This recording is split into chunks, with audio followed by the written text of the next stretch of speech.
কৃষক বন্ধু প্রকল্পের সকল উপভোক্তাদের এই ফিল্ড ভেরিফিকেশন ফর্মটিকে ফিল আপ করতে হবে। কিভাবে আপনারা একদম সঠিক পদ্ধতিতে স্টেপ বাই স্টেপ এই ফর্মটিকে হাতের কলমে ফিল আপ করবেন সেটা এই ভিডিওতে দেখাবো। পাশাপাশি এই ফর্মটি আপনারা কোথায় জমা দেবেন, কী কী ডকুমেন্টস লাগবে, কোন ভুলগুলি করা চলবে না, কোন ভুলগুলি করলে নাম বাতিল হয়ে যেতে পারে। এছাড়াও আপনাদের সবচেয়ে বড় সমস্যা কেবিআইডি, আপনারা কিভাবে কেবিআইডি 1 মিনিটেই দেখে নিতে পারবেন, সম্পূর্ণটা থাকছে এই ভিডিওতে। তো চলুন প্রথম থেকেই ফর্মটি কিভাবে ফিল আপ করবেন দেখে নেওয়া যাক। এই অ্যানেক্সার 1 কৃষক বন্ধু প্রকল্পের ফিল্ড ভেরিফিকেশন ফর্মটি আপনারা যে কোনো জেরক্স দোকান থেকেও পেয়ে যাবেন, বা আপনাদের ওখানে যদি কোনো ক্যাম্পের আয়োজন করা হয় তাহলে সেই ক্যাম্প থেকেও পাবেন। এখন দেখে নিন কীভাবে ফর্মটি ফিল আপ করবেন। প্রথমেই রয়েছে কৃষক বন্ধু আইডি নম্বর অর্থাৎ কেবিআইডি। কেবিআইডি আপনারা খুব সহজে দেখে নিতে পারবেন। এর জন্য গুগলে গিয়ে সার্চ দেবেন krisakbandhu.wb.gov.in, এই অফিসিয়াল ওয়েবসাইটটিকে ওপেন করে নেবেন। এখানে একটি অপশান দেখতে পাবেন নথিভুক্ত কৃষকের তথ্য, এই অপশানের উপর ক্লিক করে দেবেন। এরপর পরবর্তী পেজটি ওপেন হয়ে যাবে। এখান থেকে আপনারা সিলেক্ট করে নেবেন কিভাবে সার্চ করতে চাইছেন। ভোটার আইডি, আধার কার্ড, মোবাইল নম্বর, প্রত্যেকটি অপশান এখানে রয়েছে, আপনারা সিলেক্ট করে নেবেন আপনাদের ক্ষেত্রে যেটা সুবিধা হবে। যদি এখান থেকে আধার কার্ডটিকে সিলেক্ট করেন, এখানে আধার আইডি নাম্বারটিকে বসিয়ে দেবেন। এরপর এখানে I am not a robot এখানে টিক করে দেবেন। মাঝে মধ্যে এখানে ছবি সিলেক্ট করতে বলে, যেটা বলবে সেই ছবিটাকে সিলেক্ট করে নেবেন, দেন সার্চ বাটনে ক্লিক করে দেবেন। এখানে আপনার কৃষক বন্ধু আইডি নাম্বারটা দেখতে পাবেন, আধার নম্বরটি থাকবে, এখানে কৃষকের নাম থাকবে, ডিস্ট্রিক্ট নেম থাকবে, ব্লক নেম থাকবে, প্রত্যেকটি ডিটেলস কিন্তু এখানে শো করবে। সো এখান থেকে খুব সহজে আপনি এই কেবি আইডিটি দেখে নিতে পারছেন, যেটাকে আপনি এখানে বসিয়ে দেবেন। এরপর সিরিয়াল নম্বর আপনার জানা থাকলে বসাবেন, না হলে বসানোর দরকার নেই। এরপর চলে আসুন নিচে, এখানে দুটি কলাম দেখতে পাবেন। মূলত এই জায়গাটিতে আপনারা ফিল আপ করবেন এবং এই জায়গাটি ভেরিফিকেশানের জন্য যিনি আপনার ফর্মটি ভেরিফিকেশান করবেন এই জায়গাটি তিনি ফিল আপ করবেন। সো এই জায়গাগুলোতে আপনি কিছুই লিখবেন না, মূলত এই জায়গাতে আপনার ফর্মের সমস্ত ডিটেলস আপনাকে লিখতে লাগবে। ফার্স্ট রয়েছে সুবিধাভোগীর নাম, অর্থাৎ কৃষক বন্ধুর রেকর্ডে বা ব্যাংক পাসবুকে যেমন নামের স্পেলিং রয়েছে সেই নামের স্পেলিংটিকে লিখে দেবেন। কেবিআইডি বের করার ক্ষেত্রে ওখানে নামের স্পেলিংটি দেখতে পেয়েছেন, ওটাকে আপনি লিখে দেবেন। এখানে ফর্মটি ফিল আপ করবেন ইংরাজি বড় হাতের অক্ষরে, অর্থাৎ ইংরাজি ক্যাপিটাল লেটারে ফর্মটিকে সম্পূর্ণ ফিল আপ করবেন। এরপরে এখানে দিতে হবে পিতা, স্বামী, স্ত্রী বা অভিভাবকের নাম। যদি আপনি একজন পুরুষ হয়ে থাকেন তাহলে আপনি আপনার অভিভাবকের নাম দেবেন, বাবা বা মায়ের নাম। যদি আপনি বিবাহিত মহিলা হয়ে থাকেন তাহলে সেক্ষেত্রে স্বামীর নাম দিয়ে দেবেন, এখানে লিখে দেবেন। এরপর রয়েছে ঠিকানা। ফার্স্ট রয়েছে জেলা, এখান থেকে আপনার ডিস্ট্রিক্ট বা জেলার নামটিকে লিখে দিতে লাগবে। নেক্সট রয়েছে ব্লকের নাম, এখানে আপনার ব্লকের নামটিকে সঠিকভাবে লিখে দেবেন। এরপরে এখানে দেবেন গ্রাম পঞ্চায়েতের নাম, আপনার যে গ্রাম পঞ্চায়েত রয়েছে সেই গ্রাম পঞ্চায়েতের নামটিকে সঠিকভাবে লিখে দেবেন। এরপর এই জায়গাতে আপনার মৌজা বা গ্রামের নামটিকে লিখে দেবেন। মোটামুটি ঠিকানা দেওয়া কমপ্লিট। এরপরে নিচে রয়েছে সুবিধাভোগীর কিছু বিবরণ দিতে লাগবে, অর্থাৎ বেনিফিশিয়ারি যিনি রয়েছেন, আবেদনকারী যিনি রয়েছেন তার কিছু ডিটেলস এখানে দিতে লাগবে। প্রথমেই আপনাকে দিতে হবে ব্যাংকের ডিটেলস, এখানে ব্যাংকের নামটিকে সঠিকভাবে লিখে দেবেন, আইএফএসসি কোডটিকে এখানে বসিয়ে দেবেন এবং সঠিকভাবে অ্যাকাউন্ট নম্বরটিকে এখানে লিখে দেবেন। এরপর 5 দাগ ফিল আপ করুন। এখানে বলা হচ্ছে আধার সংযুক্ত মোবাইল নাম্বার, অর্থাৎ আধার লিঙ্কড মোবাইল নাম্বার এখানে লিখে দিতে হবে, অর্থাৎ আপনার আধার কার্ডের সঙ্গে যে মোবাইল নম্বর লিঙ্কড রয়েছে সেই মোবাইল নম্বরটিকে এখানে লিখে দেবেন। নেক্সট 6 পয়েন্টে রয়েছে আধার নাম্বার, এখানে আপনার আধার নম্বরটিকে সঠিকভাবে লিখে দেবেন। এটা সম্পূর্ণভাবে বেনিফিশিয়ারির ডিটেলস ফিল আপ করছেন, এখানে আদার্স কোনো পার্সনের ডিটেলস কিন্তু দেবেন না, এখানে শুধুমাত্র যিনি উপভোক্তা শুধুমাত্র তার ডিটেলস দেবেন।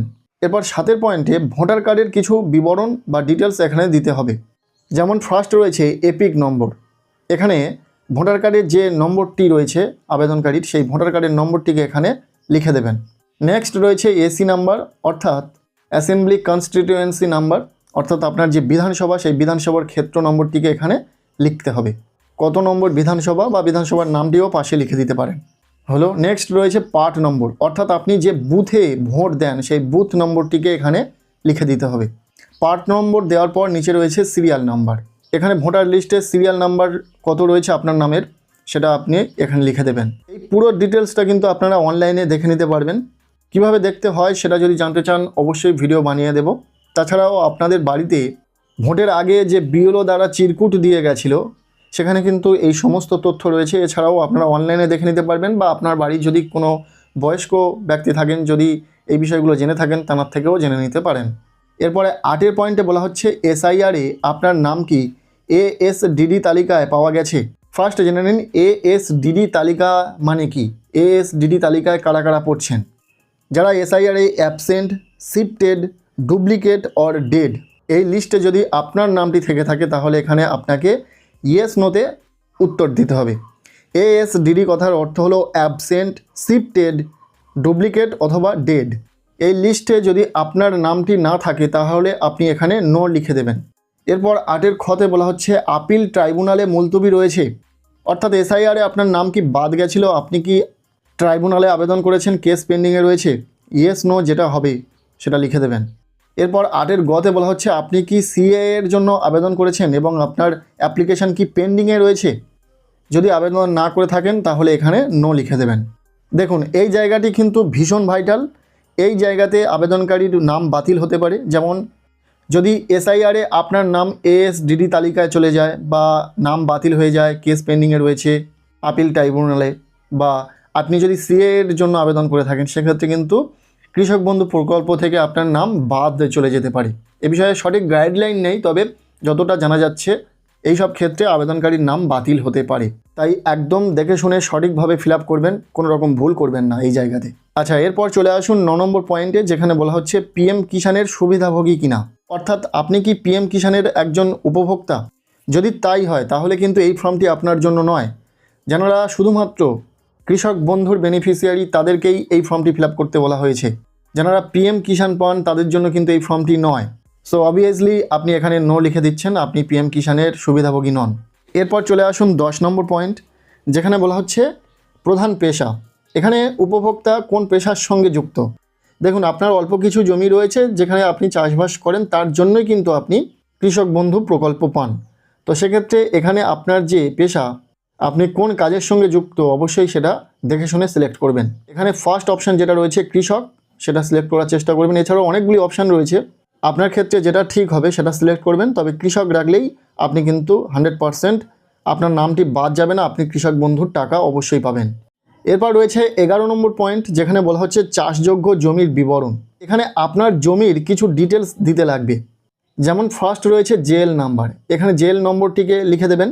নেক্সট রয়েছে খতিয়ান নম্বর, এখানে খতিয়ান নম্বর আপনি পর্চাতে দেখতে পেয়ে যাবেন, আপনার কাছে যে জমির পর্চা রয়েছে সেখানে কিন্তু এই সমস্ত ডিটেলস পেয়ে যাবেন। খতিয়ান নম্বর সেখান থেকে দেখে লিখে দেবেন। আচ্ছা, নেক্সট রয়েছে প্লট নম্বর, অর্থাৎ আপনার যে জমির দাগ নাম্বারগুলি রয়েছে সেগুলো এখানে লিখে দেবেন। কোমা দিয়ে দিয়ে প্রত্যেকটি দাগ নাম্বার এখানে লিখে দেবেন। এরপর 11 ঘতে বলা হচ্ছে চাষযোগ্য জমির পরিমাণ, এখানে একরে কিন্তু আপনার লিখতে হবে। আপনার কতটুকু পরিমাণ জমি রয়েছে সেই জমির পরিমাণটুকু এখানে একরে লিখতে হবে, যেটাতে আপনি চাষবাস করেন, চাষযোগ্য জমির পরিমাণ। এটা আপনি কিভাবে পাবেন, কোথায় পাবেন?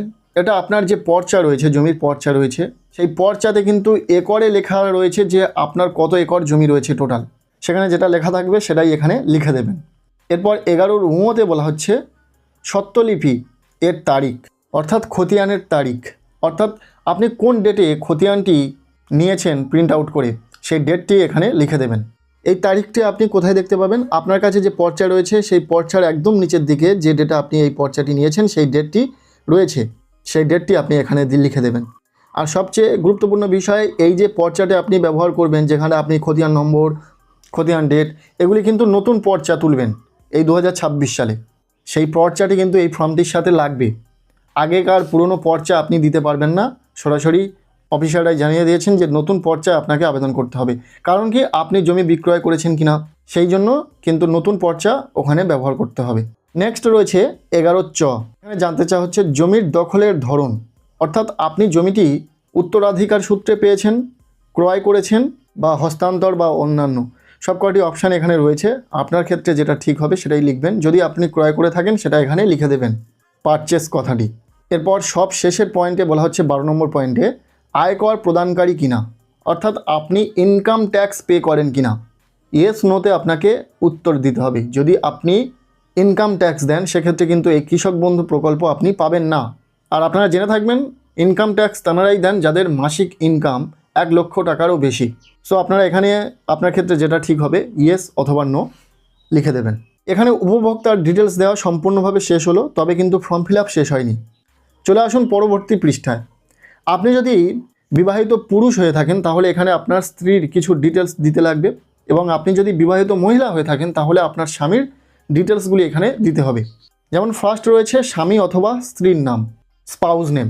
এখানে আপনার ক্ষেত্রে যেটা হবে, আপনি যদি বিবাহিত মহিলা হয়ে থাকেন তাহলে আপনার স্বামীর নাম লিখে দেবেন, আপনি যদি বিবাহিত পুরুষ হয়ে থাকেন তাহলে আপনার স্ত্রীর নাম লিখে দেবেন। এরপর 14 নম্বর দাগে বলা হচ্ছে তার ব্যাংক ডিটেলস লাগবে, এখানে ব্যাংক ও ব্রাঞ্চের নাম লিখতে হবে। নেক্সট রয়েছে আইএফএসসি কোড, ব্যাংকের যে আইএফএসসি কোড সেটিকে এখানে লিখতে হবে।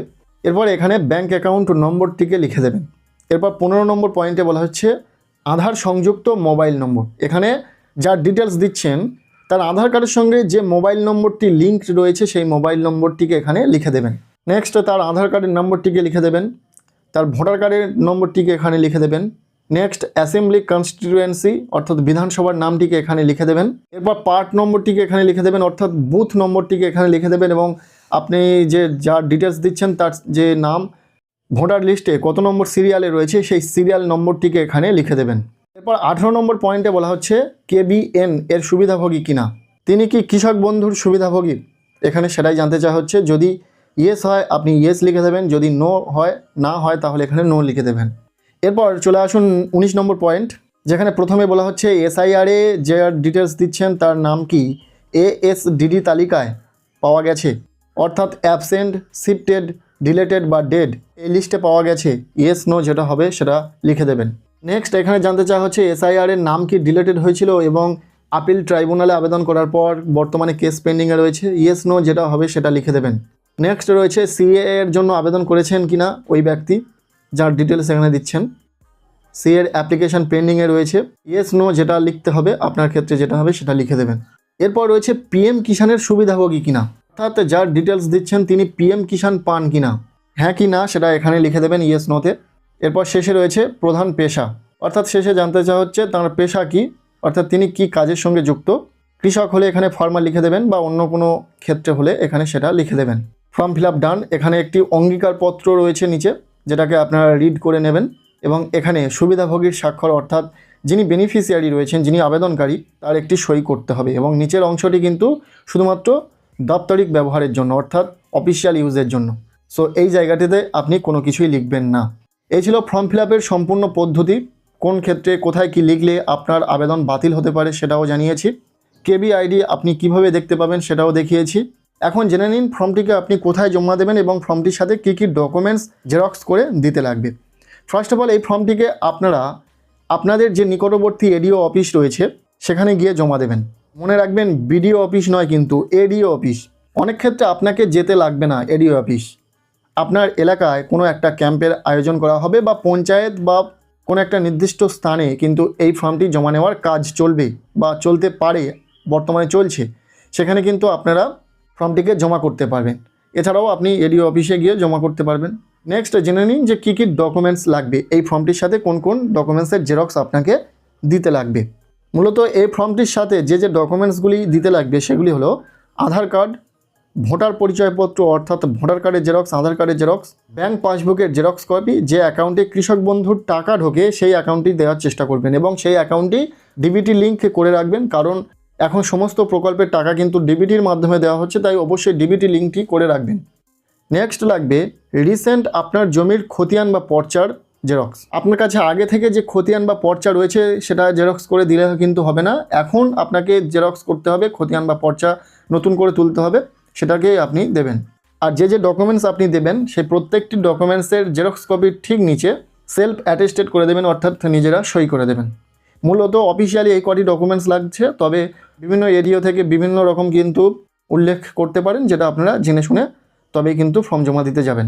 সো ভিডিওটি এখানেই শেষ করছি। এতটুকুই ছিল ভিডিও কৃষক বন্ধু প্রকল্পের যে ফিল্ড ভেরিফিকেশান ফর্ম কীভাবে আপনারা সঠিক পদ্ধতিতে ফিল আপ করবেন, এছাড়াও আপনাদের যে সমস্ত জিজ্ঞাসা ছিল সেগুলো স্টেপ বাই স্টেপ আপনাদের সাথে শেয়ার করলাম। ভিডিওটি কেমন লাগলো অবশ্যই কমেন্ট সেকশানে জানান। ভিডিওটি ভালো লেগে থাকলে লাইক করে দিন, চ্যানেলে নতুন হলে চ্যানেলটিকে সাবস্ক্রাইব করে রাখুন, আর পারলে ভিডিওটি প্রচুর শেয়ার করে দিন।